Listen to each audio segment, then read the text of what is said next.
ಏನಮ್ಮ ಇವತ್ತು ಇಷ್ಟೊಂದು ಪ್ರೀತಿ ತೋರಿಸ್ತಾ ಇದೀಯಾ? ಏನೋ ಗೊತ್ತಿಲ್ಲ ಅತ್ತೆ, ಇವತ್ತು ನಿಮ್ನ ಕಣ್ ತುಂಬಾ ನೋಡ್ಬೇಕು, ನಿಮ್ ಪಾದಗಳನ್ನ ಮುಟ್ಟಿ ನಮಸ್ಕಾರ ಮಾಡ್ಬೇಕು ಅನಿಸ್ತಿದೆ. ನನಗೆ ಪಾದಗಳಿವೆ, ಅದಕ್ಕೆ ನಮಸ್ಕಾರ ಮಾಡ್ಬೇಕು ಅಂತ ನಿನಗಾದ್ರೂ ಅನ್ನಿಸ್ತಲ್ಲ. ಇವತ್ತು ನನ್ನ ಪಾದಗಳಿದ್ದು ಸಾರ್ಥಕಾಯ್ತು. ಮಾಡಮ್ಮ, ನಮಸ್ಕಾರ ಮಾಡು. ಅತ್ತೆ, 2 ಕೈಗಳಿಂದ ಮುಟ್ಟಿ ನಮಸ್ಕಾರ ಮಾಡಿದೀನಿ. ನನಗೆ ತುಂಬಾ ಸಂತೋಷ ಆಯ್ತು ಬಂಗಾಳ. ನನ್ನ ಸೊಸೆನೂ ಇದ್ದಾಳೆ, ಒಂದು ಬೆರಳಲ್ಲಿ ಅಂತ ನಮಸ್ಕಾರ ಮಾಡ್ತಾಳೆ. ಅವಳ ಬದಲು ನೀನಾದ್ರೂ ಈ ಮನೆ ಸೊಸೆ ಆಗ್ಬಾರ್ದಾಗಿತ್ತ? ಸ್ಪಂದನ ಮಹಿಳಾ ಸಂಘದ ಅಧ್ಯಕ್ಷೆ ಬಂದಿದಾರಲ್ಲ, ಅವ್ರ ಮುಂದೆ ಹೋಗಿ ಈ ಮಾತಿನ ಹೇಳಿ. ಹೇಳ್ತೀನಿ, ಬಿಡ್ತೀನಾ? ಜಾಜಿ, 3 ದಿನದಿಂದ ನಿಮ್ ಮನೇಲಿ ಮೀಟಿಂಗ್ ಮಾಡ್ತಾನೆ ಇದೀವಿ, ಯಾವ ತೀರ್ಮಾನಕ್ಕೂ ಬರಕ್ಕಾಗ್ಲಿಲ್ಲ. ಮೇಡಮ್, ಈಗ ತಗೊಂಡಿರೋ ತೀರ್ಮಾನ ಕರೆಕ್ಟ್ ಆಗಿದೆ, ಇದನ್ನ ಎಲ್ರಿಗೂ ಹೇಳ್ಬಿಡೋಣ. ಏನಮ್ಮ ಅದು ತೀರ್ಮಾನ? ನೋಡಿ, ನಿಮ್ ಸೊಸೆ ನಿಮ್ಮ ಮಗನ ಮುಖ ನೋಡೋ ಅಗತ್ಯ ಇಲ್ಲ, ನೋಡ್ಲೇಬೇಕು ಅಂತ ನೀವೇ ಆಗ್ಲಿ ಬೇರೆ ಯಾರೇ ಆಗ್ಲಿ ಒತ್ತಾಯ ಮಾಡೋ ಹಾಗಿಲ್ಲ. ಯಾರ ಮುಖ ನೋಡ್ತಾಳಂತ ಅದು ಅವ್ರವ್ರಿಗೆ ಬಿಟ್ಟಿದ್ದು. ಆಯ್ತಮ್ಮ, ಇವಳು ನನ್ನ ಮಗನ ಮುಖ ನೋಡೋದೇ ಬೇಡ, ನನ್ನ ಮಗನ ಇರೋದು ಬೇಡ. ಚಂಪ ಮನೇಲಿದ್ದಾಳೆ, ಅವಳಿಗೆ ನನ್ನ ಮಗನ ಮುಖ ನೋಡದೆ ಹೋದ್ಲೆ ನಿದ್ದೆನೇ ಹೋಗಲ್ಲ. ಚಂಪನ್ಗೆ ನನ್ನ ಮಗನ್ನ ಕೊಟ್ಟು ಮದುವೆ ಮಾಡ್ಬಿಡ್ತೀನಿ. ಅದ್ ಹೇಗ್ರಿ ಮದುವೆ ಮಾಡಿಸ್ತೀರಾ? ಕಾನೂನೇನು ಕಣ್ ಮುಚ್ಕೊಂಡ್ ಕೂತಿದ್ಯಾ? ನೋಡಿ, ಇವತ್ತಿನ ದಿನ ಮಹಿಳಾ ಸಂಘಗಳು ಎಷ್ಟು ಸ್ಟ್ರಾಂಗ್ ಆಗಿದೆ ಅಂತ ನಿಮಗೆ ಇನ್ನೂ ಗೊತ್ತಿಲ್ಲ.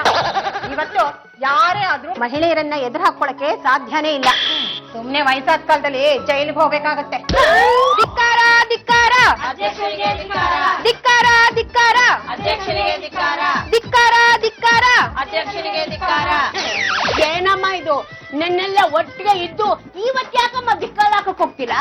ನಮ್ಗೆ ಈ ಅಧ್ಯಕ್ಷೆ ಬೇಡ, ಇವಳು ಯಾವ ಸೀಮೆ ಅಧ್ಯಕ್ಷೆ? ಬೇಡ ಅಂತ ಕರೆಕ್ಟ್ ಆಗಿ ಹೇಳ್ದವಳು ನೀನ್ ಒಬ್ಬಳೇ ಬಾ. ಏನಪ್ಪ, ತೀರ್ಮಾನ ನಮ್ ಕಡೆಗೆ ಬರ್ತಾ ಇದೆ. ಸ್ವಲ್ಪ ಸುಮ್ಮನಿರಮ್ಮ ಪಲ್ಲು. ಜಾಜತ್ಗೆ ಇಲ್ಲೇ ಇದ್ರೆ. ಜಾಜತ್ಗೆ ನಿಮ್ಗೇನು ಕೇಳಿಸ್ಲಿಲ್ಲ ಅಲ್ವಾ? ಗಂಡ ಆದವನು ಹೆಂಡತಿ ಮುಖನ ನೋಡೋದೋ ಬೇಡವೋ ಅನ್ನೋದು ಅವನಿಷ್ಟನಾ? ಹೆಂಡತಿ ಮುಖನ ನೋಡ್ಲೇಬೇಕು ಅಂತ ಕಡ್ಡಾಯ ಮಾಡೋದ್ ಬೇಡವಾ? ಸದ್ಯಕ್ಕೆ ಕಡ್ಡಾಯ ಮಾಡೋದ್ ಬೇಡ ಅಂತಾನೆ ನಾನು ಹೇಳ್ತಾ ಇರೋದು. ಈಗ ಕಡ್ಡಾಯ ಮಾಡ್ಲಿಲ್ಲ ಅಂದ್ರೆ ಏನಾಗುತ್ತೆ ಗೊತ್ತಾ? ಗಂಡ ತನ್ನ ಹೆಂಡತಿ ಮುಖ ನೋಡ್ದೆ ಹೊರಗಡೆ ಹೋಗಿ ಬೇರೆಯವ್ರ ಹೆಂಡತಿ ಮುಖನ ನೋಡ್ತಾನೆ, ಕಡೆಗೆ ತನ್ನ ಹೆಂಡತಿ ಮುಖನೇ ಮರ್ತು ಬೇರೆಯವ್ರ ಹೆಂಡತಿನೇ ನೋಡ್ತಾ ಕೂತಿರ್ತಾನೆ. ಇದರಿಂದ ಸಂಸಾರಗಳು ಹಾಳಾಗತ್ತೆ, ಡೈವೋರ್ಸ್ ಕೂಡ ಆಗತ್ತೆ. ನಮ್ ಭಾರತೀಯ ಸಂಸ್ಕೃತಿಗೆ ಮಸಿ ಬೆಳ್ದಂಗಾಗತ್ತೆ. ಧಿಕ್ಕಾರ ಧಿಕ್ಕಾರ, ಅಧ್ಯಕ್ಷರಿಗೆ ಧಿಕ್ಕಾರ, ಧಿಕ್ಕಾರ ಧಿಕ್ಕಾರ, ಅಧ್ಯಕ್ಷರಿಗೆ ಧಿಕ್ಕಾರ. ಈಗ ಏನಾದ್ರೂ ನಿಮ್ ನಿಲುವನ್ನ ವಾಪಸ್ ತಗೊಂಡಿಲ್ಲ ಅಂದ್ರೆ ನಿಮ್ಮನ್ನ ಅಧ್ಯಕ್ಷ ಸ್ಥಾನದಿಂದ ಕೆಳಗಿಳಿಸ್ತೀನಿ. ಆ ಸ್ಥಾನಕ್ಕೆ ನಾನ್ ಬರ್ತೀನಿ. ನೀನ್ ಹೇಗೆ ಬರ್ತೀಯಾ? ಹೇಗ? ನನ್ ಹಿಂದೆ ರಾಜೇಶ್ವರಿ ಇದಾರೆ, ಅವರೇ ನನ್ನನ್ನ ಇಲ್ಲಿ ಕಳ್ಸಿರೋದು, ಗೊತ್ತಾಯ್ತಾ ಜಾಜಿ? ನಿನ್ನ ಆ ರಾಜೇಶ್ವರಿ ಕಳ್ಸಿರೋದಾ? ಹೌದು. ಆ ರಾಜೇಶ್ವರಿ ಏನಾದ್ರೂ ಎಲೆಕ್ಷನ್ ನಿಂತ್ಕೊಂಡ್ರೆ ನಿಮ್ಗೆ ಒಂದೇ ಒಂದ್ ವೋಟ್ ಕೂಡ ಸಿಗಲ್ಲ. ಅದನ್ ಮೊದ್ಲು ಅರ್ಥ ಮಾಡ್ಕೊಳ್ಳಿ. ಹಾಗ್ ಮಾತ್ರ ಆಗ್ಬಾರ್ದು. ಅಷ್ಟು ಬೇಗ ಚೇಂಜ್ ಆಗ್ಬಿಟ್ಟಿಯಾ ಜಾಜಿ? ಇಲ್ಲ ಅಂದ್ರೆ ಆ ರಾಜೇಶ್ವರಿ ಮೆರೆದು ಬಿಡ್ತಾಳೆ, ಆಮೇಲೆ ನನಗೆ ಕಷ್ಟ ಆಗುತ್ತೆ. ಇನ್ಫ್ಯಾಕ್ಟ್ ಪಬ್ಲಿಕ್ ಒಪಿನಿಯನ್ ಏನು ಅಂತ ತಿಳ್ಕೊಳಕ್ಕೆ ನಾನು ನನ್ನ ಹಬಿ ಮುಖನ ನೋಡಲ್ಲ ಅಂತ ಹೇಳ್ದೆ ಅಷ್ಟೇ. ತಲೆ ತಿರ್ಸ್ಕೊತಾ ಇದ್ದೀರಾ? ನಮ್ಮ ಅಕ್ಕನ ಅರ್ಥ ಮಾಡ್ಕೊಳಕ್ಕೆ ಆಗ್ತಿಲ್ವಲ್ಲಪ್ಪ. ಅಂದ್ರೆ ನೀವ್ ಹೇಳೋದೇನು? ಗಂಡ ಆದವನು ಹೆಂಡತಿ ಮುಖ ನೋಡ್ಬೇಕು, ಹೆಂಡತಿ ಆದವಳು ಗಂಡನ ಮುಖ ನೋಡ್ಬೇಕು. ಏನಾಯ್ತಪ್ಪ? ನಮ್ ಜಾಜತ್ಗೆ ಹೀಗೆ ಮಾತಾಡ್ತಿದ್ರೆ ದೇವರೊಳಗೆ ನಾನು ಮೆಟ್ಲ ಬಿಡ್ತೀನಿ. ಕರೆಕ್ಟ್. ಆಗ್ಲೇ ಅವ್ರಿಬ್ರಿಗೆ ಮದ್ವೆ ಆಗಿದೆ ಅಂತ ಗೊತ್ತಾಗೋದು. ಯಾರು ತಪ್ಪದಾರಿನ ತುಳಿಯಲ್ಲ.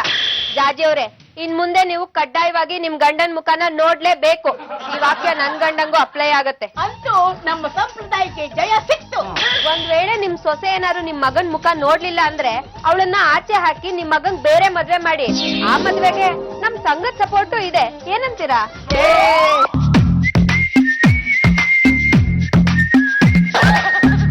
ಮೈ ಗಾಡ್, ನೀವಿಬ್ರು ಗಂಡ ಹೆಂಡತಿ ನಾಯಿಗಳ ತರ ಕಚ್ಚಾಡ್ತಿದ್ರೆ ಅದೇಗೆ ಇಷ್ಟು ಬೇಗ ರಾಜಿ ಆಗ್ಬಿಟ್ರು?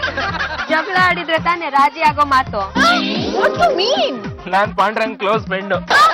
ಅಬ್ಬಿ, ವಾಟ್ ಇಸ್ ದಿಸ್? ಮತ್ತೇನೇನ್ರಿ, ಅವ್ನು ಯಾವನ ಹುಡುಗ ಶಾಸ್ತ್ರಿ ಮಾತು ಕಟ್ಕೊಂಡಿರೋ ಗಂಡನ ಮುಖನೇ ನೋಡಲ್ಲ ಅಂದ್ಬಿಟ್ರಿ. ಹೇಗಾದ್ರೂ ಮಾಡಿ ನಿಮಗೆ ಬುದ್ಧಿ ಕಲಿಸ್ಬೇಕು ಅಂತ ನಾವು ನಮ್ಮ ಗೆಳೆಯರು ಮತ್ತು ಶಿಶುಪಾಲ್ ಸಾಹೇಬ್ರು ಸೇರಿ ಇಷ್ಟೆಲ್ಲ ನಾಟಕ ಮಾಡಿದ್ವಿ.